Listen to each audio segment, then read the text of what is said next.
We support gaming communities, DeFi communities, all different types of communities. So now Collab.Land, or token gating, which now is everywhere. Everyone knows token gating, but we are the creators of token gating. Now we have over 50,000 communities that use us. Anyone who wants to create a community uses Collab.Land. Most of the brands that you see that are involved in the crypto space are using Collab.Land. Adidas, Puma, Lacoste, Prada, Gucci, Porsche, all the brands are. And the really cool part about brands is what they're doing is they're activating people into crypto. You have just heard from Anjali Young, co-founder of Collab.Land, an automated member management system for tokenized communities. Anjali has a 30-plus year history with online communities as a creator, member, and in leadership. She has also worked as a lawyer, adjunct professor, and early tech startup employee. In addition to her interest in community and Web3 onboarding, she has a passion for NFTs and the artists who create them. Anjali is one of only a handful of Web3 leaders to have received recognition from Salesforce, and is listed as one of its Web3 Advisory Board Members. So let us dive right in. All right, here we're from WebEx Asia, recording live from the conference. And welcome, Anjali, from Collab.Land. Thank you so much for having me. I'm so excited to be here. We get you at the end of the day after 2 panels and you're still buzzing with energy. Yeah, oh my gosh. I love what I do. I love talking about what I do. The work is very much on Zoom calls every day and working from home. Our team is entirely distributed. So for me, being out with people, I get a lot of energy, and I love that I get to talk about it socially, really, instead of the day-to-day of the tasks that I have to complete every day. Being able to take a step back and have a global view on it, and be able to talk about the trends that I'm seeing or the different learnings from the last 3 years. It's just a lot of fun, and I get very excited. Where do you want to start unpacking that? Oh boy. We can start with, the last 3 years. What's it been like from day one and how we got started and how we got here? How about Please. that? All right, wonderful. So we started the company Abridged in 2018. So this is 5 years old. We pivoted. Originally, we had a social contract wallet. We pivoted away from that and we moved to no-code tooling. And then Collab.Land was a reference implementation of our no-code tooling.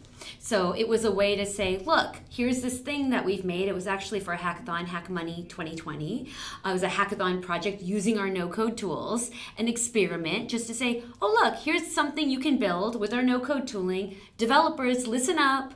You can all build something fun using our no-code tooling. What happened from that was unexpected, which is everyone was saying, oh, this thing? Yes, this thing we need. Thank you for making it. We'll just take that. Thank you very much. Forget about the no-code tooling. This is what we want. And so that's where Collab.Land started. It started as a DAO tool, which is if you have shares of a DAO, then you can join a group together. This is your DAO now. And then you can talk about the voting and talk about who should get what grant. Yeah, so it was really a DAO tool initially. And then social tokens started using us, investment groups started using us, NFT communities started using us, and then now we support gaming communities, DeFi communities, all different types of communities. So now Collab.Land, or token gating, which now is everywhere. Everyone knows token gating, but we are the creators of token gating. It was not something that was obvious at that time. It was definitely an experiment, a crypto experiment. So now, we have over 50,000 communities that use us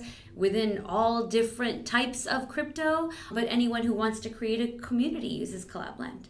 For those people who don't know what token gating is, let's define it briefly. Okay, so token gating is access based on what you hold in your wallet. So you, Norbert, I have a token, Anjali token, made up, and I've distributed it to 1,000 people. And then now I want those 1,000 people to join my group. I want to make sure that they're holders of the Anjali token. So when Norbert joins my community, Collab.Land, you'll log in with Collab.Land, and Collab.Land will say, oh, let me check Norbert's wallet. Does Norbert's wallet include the Anjali token? If yes, you can join the community. And then we do constant balance checks. We have an event listener, so we check to see if anything has changed within your wallet. And if there's any event where the token is removed, or maybe now you have 10 tokens or 5 tokens, then the access can change. Either it'll remove access or gain access based on the activity within your wallet. So that's token gating, which is now for anything, everything. If you want to buy a special merchandise, then you have to have a specific token in order to. Or if you want to go to a specific event, then you have to have a specific token. So it's really giving a utility and giving a use case for tokens. When I looked at Collab.Land and was thinking about network effects, every community has its own network effects and needs to build it up. But do you actually get a network effect across the community? Oh my gosh, for sure. Like, we've never done any marketing at all. It's all organic growth. And how do you get organic growth? Well, a member of one community sees Collab.Land, and then if there's a new community that's starting that doesn't have token gating, they'll say, hey, use Collab.Land.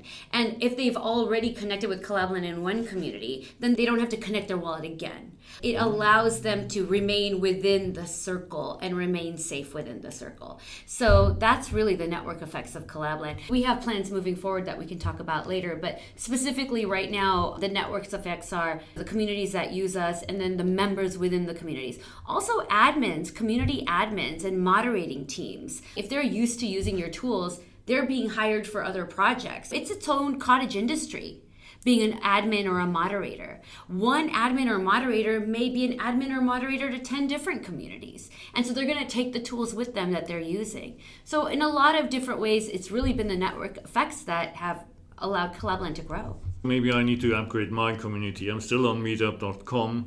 And it feels like there are new registration systems. All the side events here at the conference are on Luma. Right. And Luma didn't exist a few months ago. Then it came up, and now everybody seems to be using it. Exactly. And same idea, though, really, when you think about Luma. It's like, why is everyone using Luma? One crypto event starts using Luma.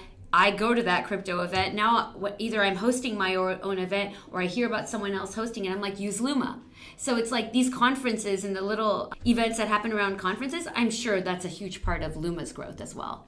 You're taking a very community-driven approach or the community-focused approach to it. One would assume that across all the communities that you have, there's quite a bit of intelligence that you can gather from that, just in terms of which topics are hot, where people have NFTs, etc. A lot of data, really. We see it first. Which types of tokens people are using to gate on. Within NFT communities, open editions became very popular. And so we saw ERC 1155 taking off, overtaking even ERC 721. When social tokens were taking off, ERC 20 is taking off. You can see in the data how people are creating communities. That's one part of it. And also what chains. We support 25 different blockchains. The chains and the communities that are growing on different chains change week to week. And so you can really see who's pushing on trying to bring creators on. Like Arbitrum was in third place 2 weeks ago, and I was like, oh, it hasn't been in the top 5 in the last 3 months. So what are they doing at Arbitrum now? Then you can see, oh, that's what they're doing. They're marketing more toward creators. They're marketing toward people that are doing meme tokens. You can see what chains are doing, and then also the ones that support Collab.Land. We just had Near coming on. So when they ask us, oh, we want to bring Collab.Land onto our chain, then we're, okay, they're making a concerted effort now to get creators to come into their space or get NFT artists come into their space. You definitely get to see what's happening. As far as how we're sharing that data right now, we are not, but we are going to be starting to provide global analytics because, like you said, this is important and this data is important, and for the market to see who's invested in this type of work, where's this growth coming from. And really with communities, it's bottom-up growth. It's not the people at the top deciding we're going to create all these communities on Arbitrum. It's not. It's projects that are minting on Arbitrum that now are taking a community focus. So you really get to see where the people are. In this space, it's very difficult to know who's who and what's doing what, especially with all the bots. There's so many bots, you just don't know what's what. But starting a community, having people connecting their wallet and joining a community, that's real. You don't have bots buying an NFT and then signing up with Collab.Land and joining a community. That's not happening. It's really interesting. We are going to be starting to share that global analytics. Maybe talk a bit how you, on the origins, funded Collab.Land, because I think that's a pretty interesting story as well. Yeah, and we're definitely going through a transition right now, but initially we have a seed investment, and that was starting in December of 2020. So really before any of this happened. Our seed investors were definitely interested in the vision of what this could be. And then over the last few years, we've funded through blockchains and wallet integrations, not charging at the community level, but when a new blockchain wants to come on, Flow, Solana, Tezos, Near, XRPL, whoever, they would approach us and say, we need to bring something like this to our chain. Can we have that? And we'd say yes, and we need a grant. It was all funded through grants from the Blockchain Foundation, and then we support 25 different wallets. And so when wallets come to us, they want communities to use their wallet. Where do they get users from? If they look through the list of what wallets Collab.Land supports and they don't find their wallet, then how are they going to get people to use their wallet? Really, so it's an opportunity. If you provide a service, then they're going to be able to get users for their products. And that's how we funded it. When we first started out, it was give everything away for free. Give it away for free. You're going to be able to have the wallet and the blockchain integrations, and that's going to be able to support the work. But over the last 3 years now, communities grow. Our services grow. People want more and more functionality from Collab.Land. That continues to grow. And so there will be a freemium model, which is there's a free model and then there's going to be a paid model. We are going to be moving into that and bear market things. That's just the reality. Staying free for a company that does not monetize user data is a challenge, because all of the other free products out there, Facebook, Twitter, Instagram, whatever, they monetize user data, like what we talked about a little bit earlier, which is that mapping from wallet address to their social ID, and then what's in that wallet and how that information in that wallet, what transactions are happening in that wallet. That's all very rich and valuable data, and people want it. We do not want to share that. We believe that data belongs to the member themselves. And we want to try to create a model moving forward where you can provide a service and you understand that you're going to have to pay if you want to be able to hold on to your own data. Will that work or will that not work? I believe it will. In crypto especially, I think we have an opportunity here because there's so much emphasis on individual ownership.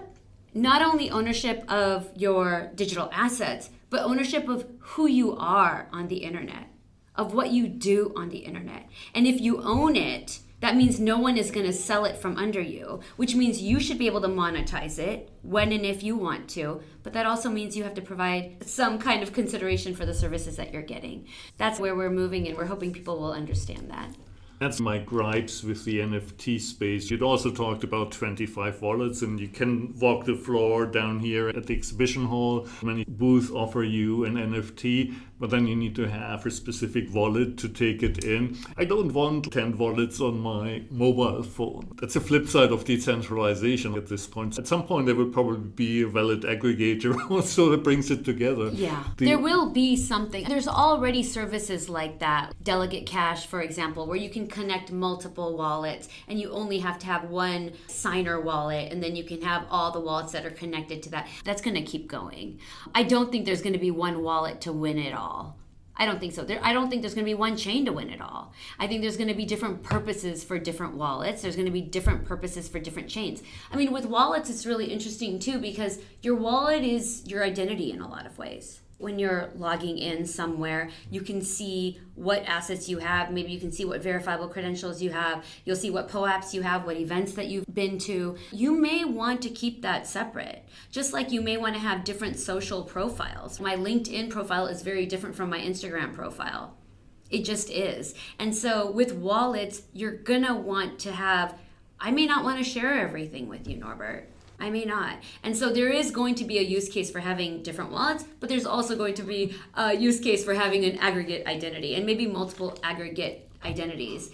And when you think about that, we're not all one person. The social media right now, they expect us all to be one person. On Facebook, that's who you are. That's supposed to be all of you. You're not allowed to have multiple identities on Facebook. But really, you're a different person. Right now, you're a podcaster to me. I know you in that capacity.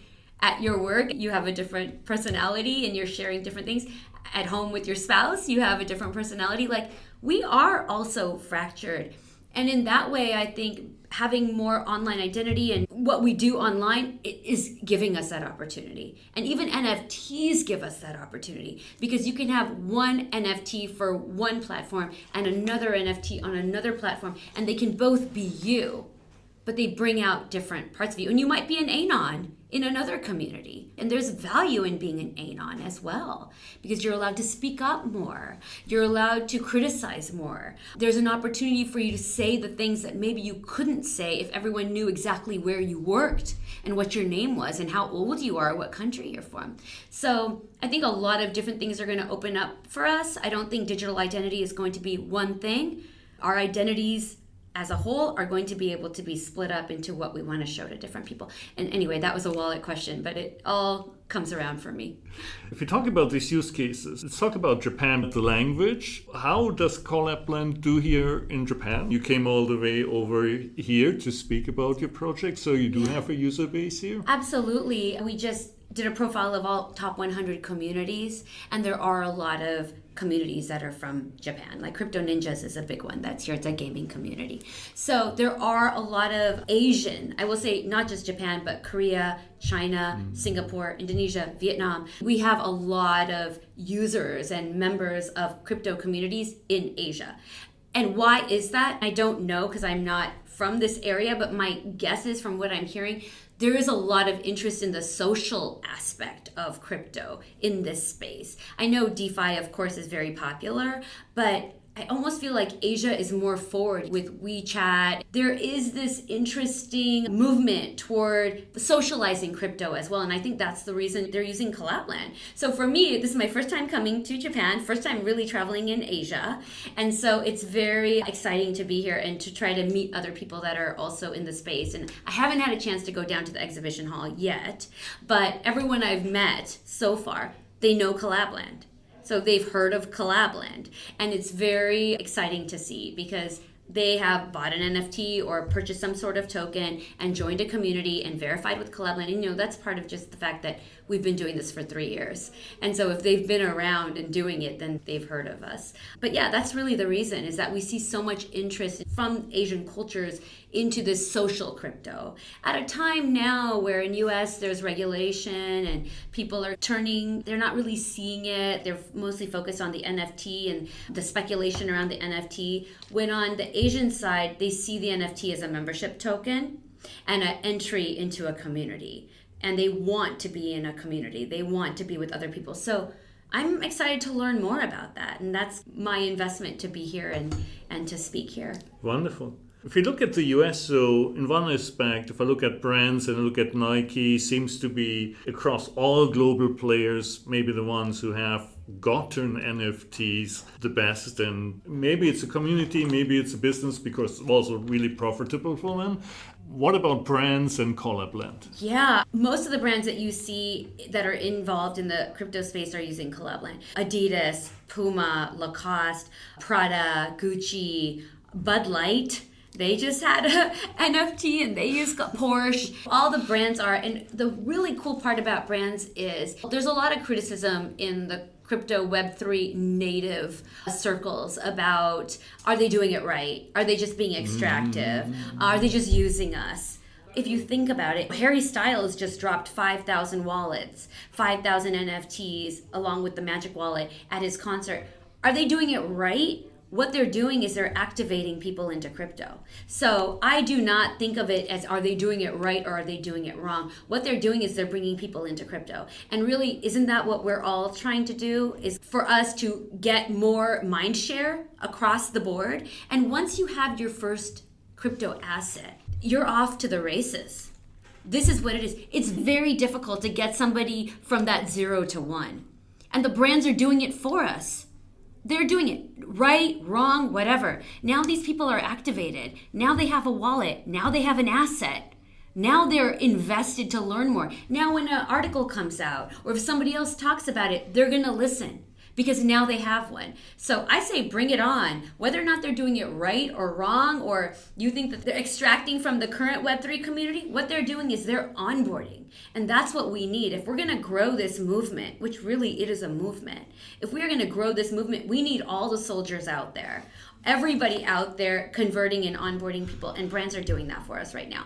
Now, there are tons of other brands that are out there. I'm on the Salesforce Advisory Board for Web3. I get to learn a lot about the new brands that are coming on. There are so many brands that are waiting in the wing. And right now we're in the middle of a bear market. And so there's been a definite slowdown. However, there are so many people waiting now in the wings to get started. They may be looking at this as a way to make money. I get it. There's a depression or recession or whatever, financial downturn, that's happening globally. That's happening everywhere. They're looking for ways to make money too. So they may be looking at Web3 and saying, oh, that could be another profit center for us. Let them. Because what we're seeing is onboarding into crypto. So let them. If anything, it's the perfect match right now because they're doing it for one reason and we're seeing something different. Once they come in, they're going to stick around. There's a lot of criticism initially around Flow and NBA Top Shot. People would say, oh, it's their own chain. It's not interoperable. You can't sell NBA Top Shot in the open market to everybody. But a huge percentage of the people that start in NBA Top Shot move out.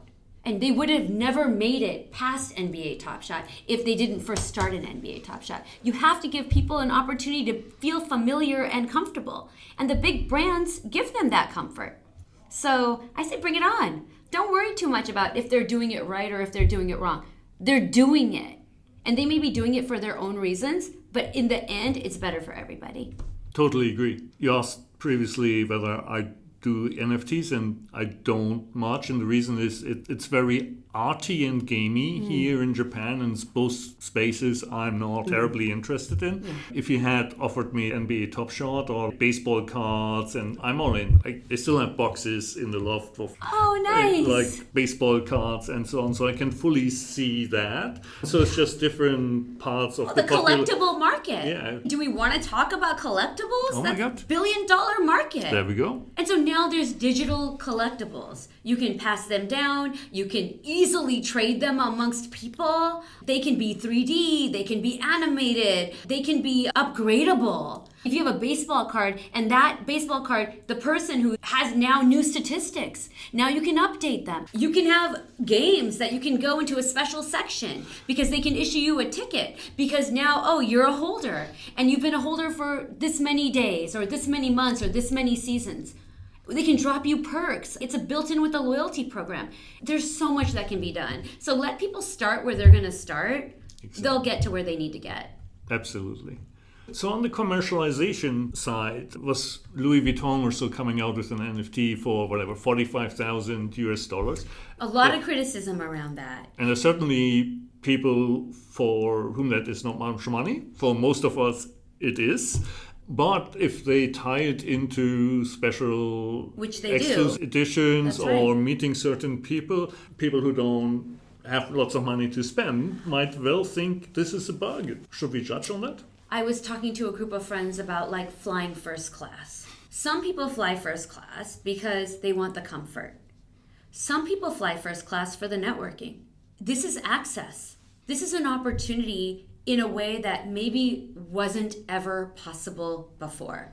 Now you have the money and your education, your social circle, the country that you live in, for whatever, physical or mental disability, whatever, for any other reason you are not able to raise up in status. We're social creatures. To pretend that we are not social creatures is ridiculous. Humanity, that's what we've been doing from the beginning of time. From the minute that there's community, there's going to be status in community. So really, it is democratizing that in a lot of ways. A lot of money was made by people that were early, especially probably the people that bought the Louis Vuitton NFT. But if you believed in it early, this was a new redistribution of wealth.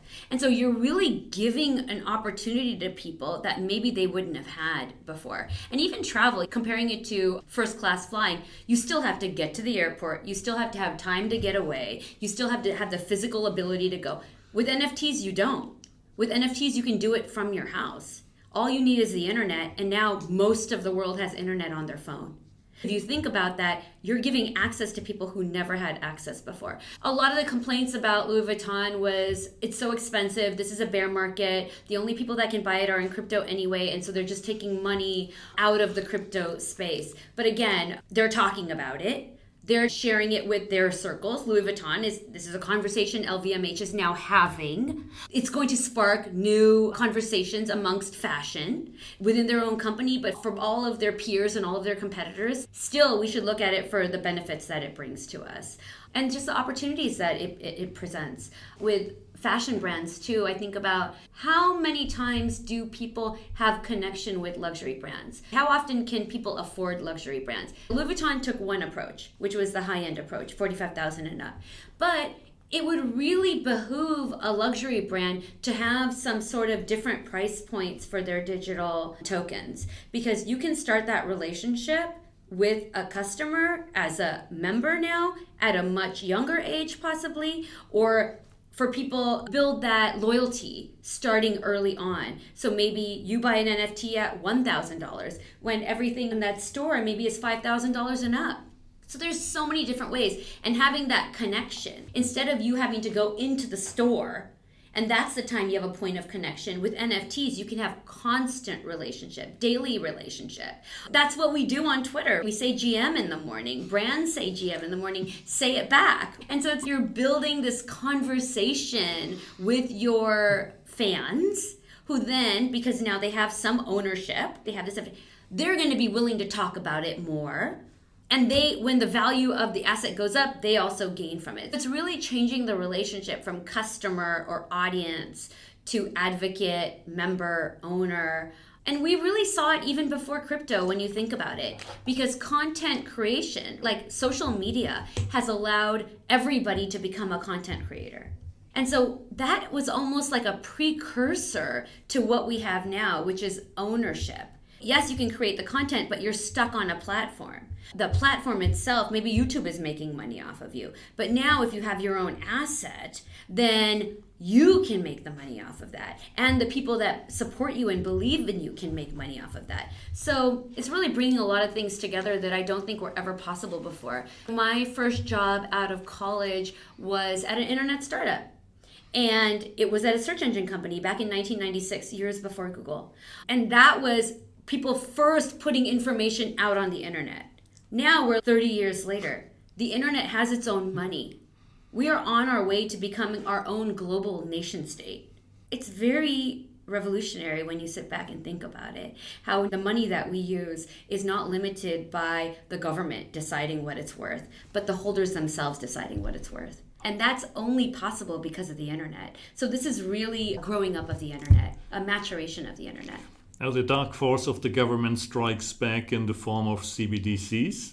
It'll be interesting to see, and I don't know enough about that. I know we have the Fed coin coming in the US. I don't know when it's coming and what that's going to look like, but I do feel like too many countries are now adopting it. In terms of the Western domination, I don't know if we're going to keep seeing that. Like, we've had it for this long. A lot of trade is even moving away from being USD traded. The dominance of the West is beginning to decrease.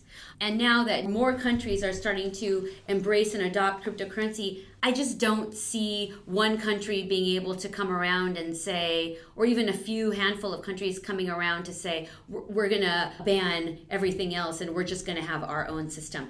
When I was working at an internet company in 96 and then went through the whole .com bust, the internet is dead. The internet is dead is what people would say. It was a fad. The internet is a fad. But can you stop people from working together? Can you stop people from coordinating? Can you stop humans from being together? You can't. And so in the same way, I don't think this movement can be stopped either. Got it. Also, the focus on just NFTs sometimes is too simple. The reason I'm saying this is we had a previous podcast episode with the German company called 12 by 12, which is the old vinyl format. Mm-hmm. They're actually doing both. So they're doing a security token for music that is fully approved by the financial regulator, on a regulated platform that gives you a share of the royalties. which is a security, which is an investment and is regulated as such. And then you have the NFTs, and you have a marketplace for building the fan community and being engaged, as you say, on a daily basis, because then you get limited edition of songs and so on and so forth. Input. And it's super clear as to where the line is drawn. And this whole discussion that you have in the US, what is security or not, is also taken out by that. So I think that is also a smart way of really combining the traditional vote and still supporting it with new technology, and then doing the new stuff all in a permissible way. That's definitely true. With Collab.Land, just to speak about Collab.Land a little bit, we have a token, but we're a Colorado digital co-op. We've used an American legal entity to form our DAO, and our DAO, our Colorado co-op, is the one that issued the token, but we have a lot of regulation around that. No pre-selling of the token, really no selling of the token at all, no providing liquidity of the token. It is a governance and a utility token to use within our ecosystem. We wanted that because we wanted our American citizens to be able to participate. Myself and my other two co-founders are American citizens. Our communities are made up of mostly Americans, Europeans, Canadians. Really, that's the most. Then we have Asian markets, and then some Africa and some South America, but overwhelmingly American. We wanted Americans to be able to participate in our token. How do you do that? The way you do that is to abide by the American legal government system. That's what we did as well. In order to legally participate, you are going to have to comply. What does that look like? You have to decide for yourself. DAO is one of my favorite subjects, always, because I think conceptually, although there are many nuances, people understand what a DAO is. But it always hits a brick wall in terms of liability, taxation. How does it map into the current legal entity structures that we have in the laws in different jurisdictions? But talking about the cooperative. Yeah, so R is a Colorado co-op. It's a Colorado digital co-op. Colorado has been supporting cooperatives for over 100 years through farming. People can have membership in the co-op, and if they participate in the co-op and do work in the co-op, then they can get patronage from the co-op. We decided to, and we're not the first, there are many DAOs that are now using the Colorado co-op structure. For us, we are in Colorado. Two of my co-founders, myself and another co-founder, are in Colorado. There's a lot of case law to support digital co-ops, and so we decided to use that one. Now, in a meta right now of pump and dumps, of airdrops where people are making thousands and thousands of dollars, it does not fit in. I will tell you that. The typical way people launch a token is they pre-sell the token to investors for example, 5 cents. Then the day the token goes live, they sell it on the market for 10 cents, dumping on retail, typical. With a Colorado co-op, you cannot do that. That's not possible. It is a retroactive distribution to everyone who's participated in the network, and you can build the network together. So that was definitely trying to share that message and explain that in the current market where we live right now. This time in crypto is highly speculative, and people are looking at it as just, I want to get rich and give me tokens, and with those tokens, I'm going to sell them for $20,000 today, and then I'm never going to see you again. Trying to say to them, here, join our DAO. This is a membership for you because you use our social product. You are a member of our product. Do you want to help guide where this product goes, how we move forward? Do you want to participate in the future of our product instead of being a passive consumer, right? Like Facebook isn't asking you what you want to do next. But with our opportunity with Collab.Land, you can vote on what happens next with Collab.Land. Do you want that? Initially, I wanted to call it airdropping responsibility. My co-founders were like, nobody's going to like that. But that's really what we're doing. And that's really what we were doing. And that, yes, we're limited by Colorado Co-op because we are also security exempt. Within a certain structure, we have to behave a certain way in order to remain security exempt. Now, if we behave in a way that other DAOs are behaving, then of course we're going to get into trouble, and nobody wants to do that. So for our purposes, it was perfect, which is we want to include the over 2 million people who have interacted with Collab.Land to be able to have a voice in what happens to Collab.Land in the future. So that's where we are today. We have about 50,000 people who have joined our DAO. Yeah, so it's pretty exciting, and we will continue to grow together. That's the whole idea, which is Instead of just being a passive consumer, be a participant. That's what this is about. This is about ownership. This is about taking control of what you do and who you are and where you interact. Don't just be on the internet and be clicking everywhere randomly and going from place to place. That's time you're spending minutes of your life. Just like you and I are talking right now and we're having minutes of our life, what you're doing, spending time on a website, that's minutes of your life. It does not go away. We both know we're halfway through our lives. How much more time do we have? Do we want to just be passively consuming, or are we taking ownership and determining how we want, where we go and what we do, and being able to have a voice in that? So that's really the purpose of our Colorado co-op. And so it was a perfect fit for us. The team is all on a 4-year lockup. The investors are all on a 4-year lockup. This is not about any kind of making money off of people. It's about working together and growing together. If we win, everybody wins. And let's all win together. I love the cooperative concept. Generally, insurance companies used to be co-ops. The profit motive has completely overtaken that. Whatever in the 50s, 60s, they all turned into publicly listed companies. And along the way, the spirit of that community, what cooperative really stands for, got lost. You don't have a spokesperson like maybe Wyoming has. I don't think Colorado gets so much credit, or the credit that's due for actually enabling that concept. We're getting out there. I talk about it as often as I can. There are a few others. ETH Denver is also the largest ETH conference, 25,000 people. I don't know if you were in attendance, but they are also a Colorado co-op. And so there are, REI is a Colorado co-op. It's a famous sporting goods store. They're not in crypto, but they're also a Colorado co-op. They don't have a spokesperson. Maybe that is the problem. Maybe I need to be the spokesperson for Colorado co-op. If you can build your DAO elsewhere and not have these legal restrictions, people are moving out of the US. Let's just call it for what it is. Yeah. And so there isn't as much interest. Right now, people are looking at different countries, Cayman Islands or Luxembourg, or there's lots of different places that people are going in order to build their DAO structure and launch a token. But moving forward, let's see. It's unknown, but let's see. I'm hopeful because there is a path forward for Americans. And we're in the middle of a bear market, so maybe people are just gathering information right now. But let's see.